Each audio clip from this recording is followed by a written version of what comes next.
Hello, Chicago.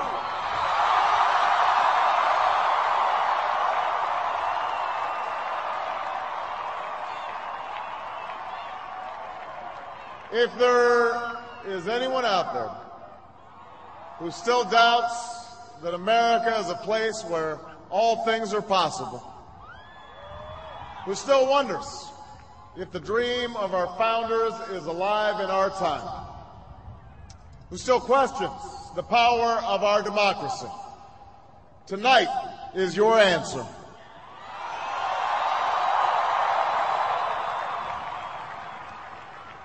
It's the answer told by lines that stretched around schools and churches in numbers this nation has never seen, by people who waited 3 hours and 4 hours, many for the first time in their lives, because they believed that this time must be different, that their voices could be that difference.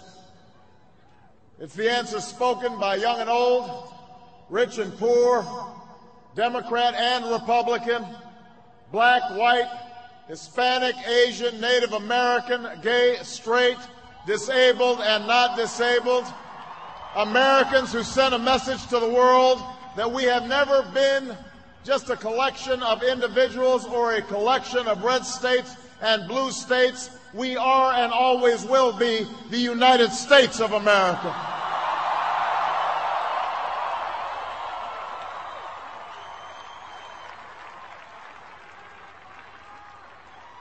It's the answer that led those who've been told for so long by so many to be cynical and fearful and doubtful about what we can achieve, to put their hands on the arc of history and bend it once more toward the hope of a better day.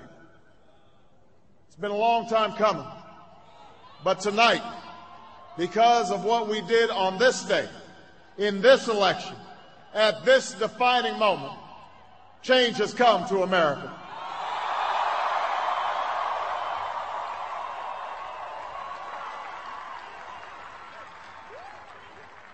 A little bit earlier this evening, I received an extraordinarily gracious call from Senator McCain. Senator McCain fought long and hard in this campaign, and he's fought even longer and harder for the country that he loves. He has endured sacrifices for America that most of us cannot begin to imagine. We are better off for the service rendered by this brave and selfless leader. I congratulate him. I congratulate Governor Palin for all that they've achieved, and I look forward to working with them to renew this nation's promise in the months ahead.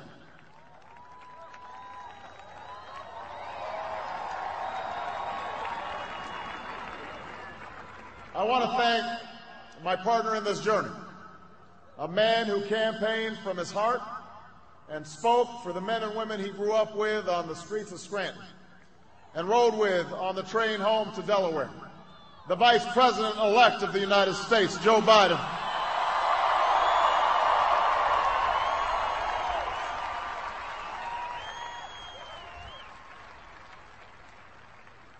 And I would not be standing here tonight without the unyielding support of my best friend for the last 16 years, the rock of our family, the love of my life, the nation's next First Lady, Michelle Obama.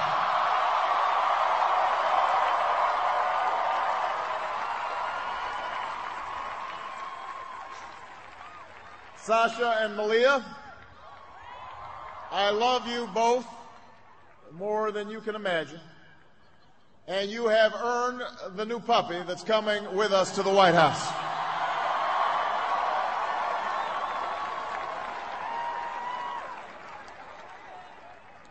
And while she's no longer with us, I know my grandmother's watching, along with the family that made me who I am. I miss them tonight. I know that my debt to them is beyond measure. To my sister Maya, my sister Alma, all my other brothers and sisters, thank you so much for all the support that you've given me. I am grateful to them.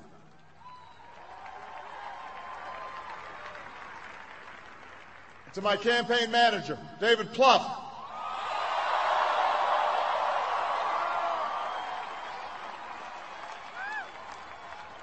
the unsung hero of this campaign, who built the best political campaign, I think, in the history of the United States of America. To my chief strategist, David Axelrod, who's been a partner with me every step of the way. To the best campaign team ever assembled in the history of politics, you made this happen, and I am forever grateful for what you've sacrificed to get it done. But above all, I will never forget who this victory truly belongs to. It belongs to you. It belongs to you. I was never the likeliest candidate for this office. We didn't start with much money or many endorsements. Our campaign was not hatched in the halls of Washington. It began in the backyards of Des Moines, in the living rooms of Concord, and the front porches of Charleston. It was built by working men and women who dug into what little savings they had to give $5 and $10 and $20 to the cause. It grew strength from the young people who rejected the myth of their generation's apathy, who left their homes and their families for jobs that offered little pay and less sleep. It drew strength from the not-so-young people who braved the bitter cold and scorching heat to knock on doors of perfect strangers, and from the millions of Americans who volunteered and organized and proved that more than 2 centuries later, a government of the people, by the people, and for the people has not perished from the earth. This is your victory.